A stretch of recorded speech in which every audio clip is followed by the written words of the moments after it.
Okay, I'm doing a video, you know. All right, so what I want to do, man, it is, hopefully it's not a glare for you as much as it is, feels like it's for me.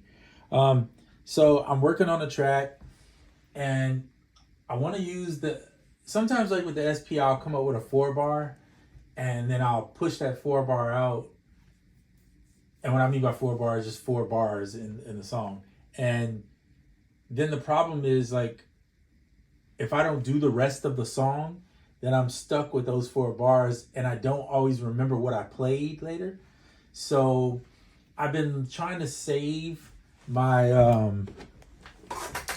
chords and what I played by recording it into Scalar, or recording it into Ableton, but then saving the chords at least in Scalar. And so it's a lot of work to do that. And I know that a lot of people are like, well, I don't really want to do it. I just want to make a song. But if you're really trying to do a song with like some variation in it where it's not too much of the same thing, it can be a little challenging. So here's what I came up with, and it might work for you, it might not. So I have 3 parts going on here. I haven't done a bass line for this song. These are the drums. So I always have 2 kicks. This is a new thing I'm starting, where I have a variation of the kick, variation of this. And what it is something that Non-Jura showed me, where you sample 1 with the compression, with no compression, and then, but just you use that effect with no compression, right? Which is like the cassette one you could do it with. Then, so you do that for all of them. Then you resample these with just like the age, but nothing else on. And it gives it kind of its own. Now, some of this I'm not going to use. I'm still working on the drums. I might not use both of these. I don't really think I need 2 of those. But the hats I will use. So there's the drums. I got to work on them some more. But anywho, going on. So putting 3 parts. So basically, verse, chorus, a bridge, and then, not a bridge, a pre-chorus, and then a bridge. So the verse chorus is used twice, obviously. It's used for the verse, used for the chorus. Pre-chorus comes in between where the chorus would go, just to give it some variation. And then I made a bridge for it, okay? So I recorded 4 bars. So, but they're all different. They're in the same chord key, but they're just different parts within that, if that makes sense. So what I'm gonna try to do here is show you what I mean by showing you on Scalar. So I'm gonna have to grab the phone, so just bear with me if it's a little shaky in order to do this, because I don't have multiple cameras, and I'll show you my screen. So if you look at the screen here, I'm using like jazz chords. So you'll see pattern 1 is actually the bridge. Pattern 2 is what did I use pattern 2 for? Pattern 2 is for the pre-chorus, and then pattern 3 is the actual verse and chorus. So, but they're all from the same pack, right? The same pack that's labeled in here. So I just wanted to show you that. Now I'm gonna try to do this again where I had it. If you see my coffee, oh well, I drink coffee sometimes, right? Don't we all? Or if we don't, I like tea also. I drink tea probably more than I drink coffee, but anyway. All right, so back to the SP. So then I took them, and the one thing that I wish, and I really hope that Roland does this to the SP, because this thing here could be, it's already amazing, but it could be even better if they let you plug in USB and have some button or some feature in the system where you can pull it up as a drive. And well, actually, what am I talking about? You can just use the SD card right now, but it would be nice to not have to pull the SD card out each time to do it. It's a little annoying to have to keep constantly doing that back and forth. They probably aren't going to do any of this I'm talking about, but it would make it smoother in the sense of I could just jump in, throw a couple files in, and be still have the machine and then pull them up. Anywho, not a big deal, not the most important thing, because I can just go back and forth with the SD card. But I decided after trying that that because the system, the way it is set up and saving here, I don't like it as much doing that. So I decided I'm just going to skip that and record directly into it. So that's what I did. I recorded, just like I show you everything else I recorded them into here. And then I'm using it as my sound card too. So if I hit external, I can not only hear, but I can also record in. And then if I use turn it off, then I can just play out and not have to worry about getting any feedback.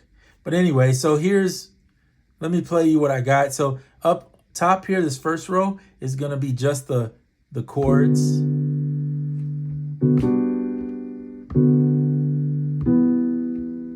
Okay, so what you got is chorus. Well, I didn't mean to hit that, but you got chorus. Chorus and verse are the same thing, by the way. So you got chorus, or you can say verse, whatever. Pre-chorus, chorus. So I'm gonna say verse, pre-chorus, chorus, and then there's the bridge if I want to choose to put the bridge wherever.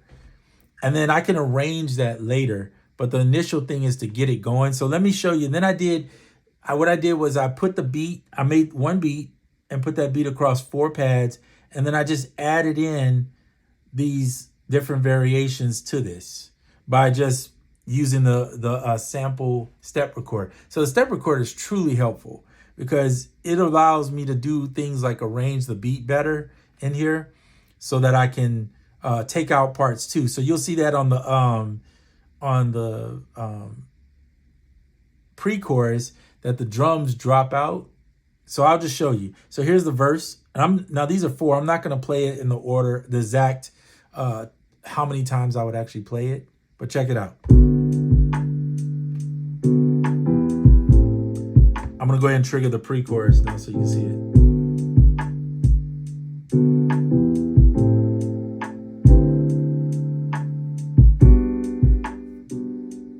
So here we go.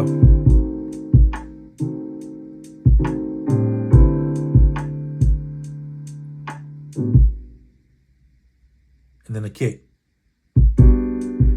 Right? So that kick will lead into, I'll show you how it leads into this one. So this is the same thing as this one. It's just going back to the,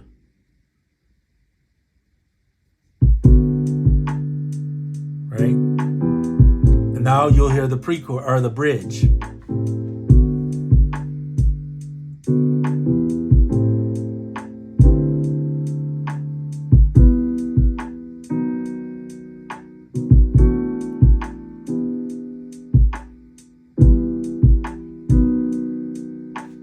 Back to this.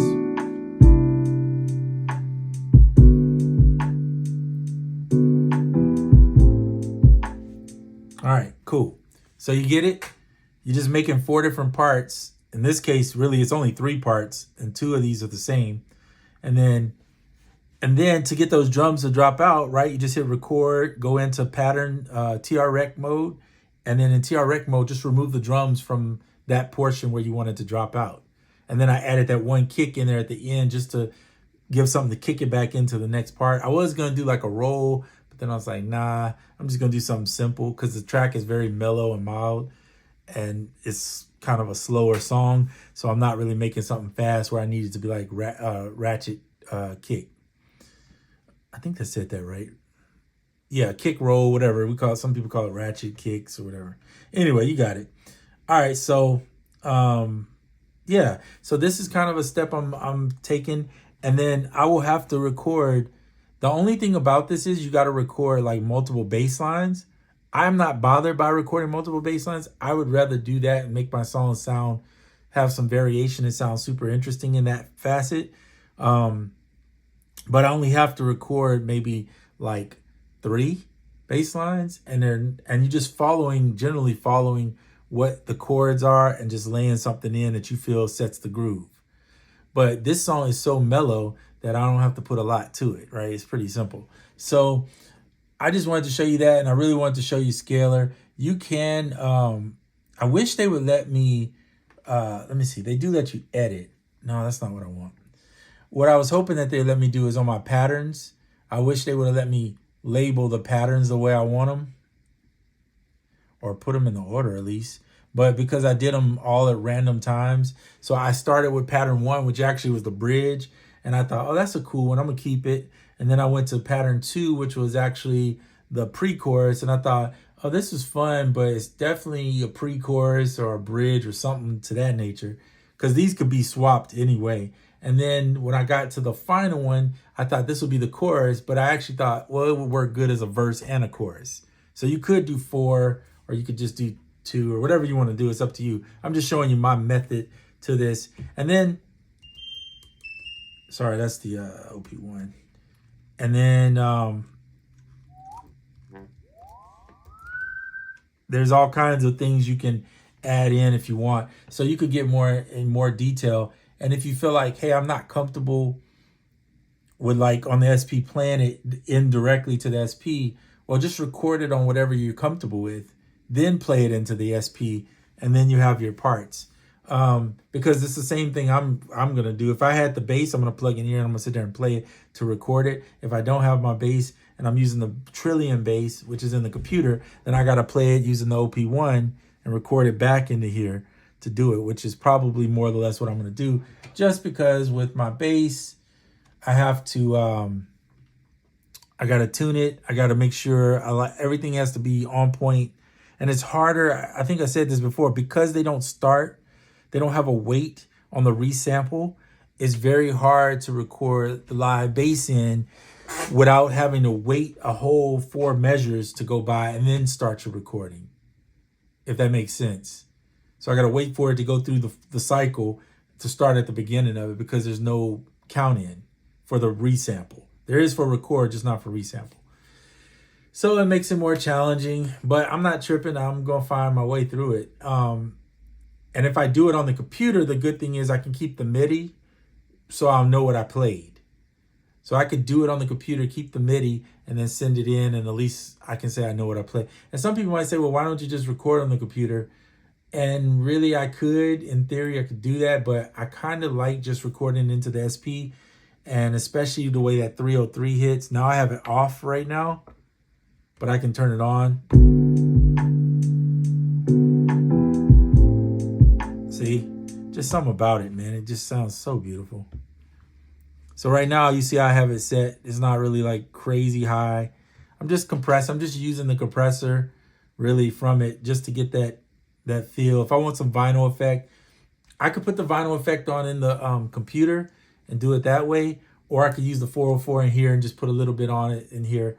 And I like it fine in here as much as I like it in there. So it just depends on what you have. If you have RC20, that's a good one too. You can use RC20 to get the vinyl effect. Whatever you have. If you don't have any of those, then and you don't have an SP and you only got Koala, then just find a vinyl sample where it's the crackle. Just find the vinyl crackle online, a sample, and put that into Koala. So you can do Koala, you can do however you want. I mean, they're all just tools to get the job done. In the end, it's your creativity that's gonna make it sound good and sorry, but this chair is make it sound good and make it fun. So do your thing. If you got any questions on what I'm doing, feel free to ask. If not, hopefully you got something from it you can take and build on it and make your own thing with it. And that's it for this one. All right, I'm out.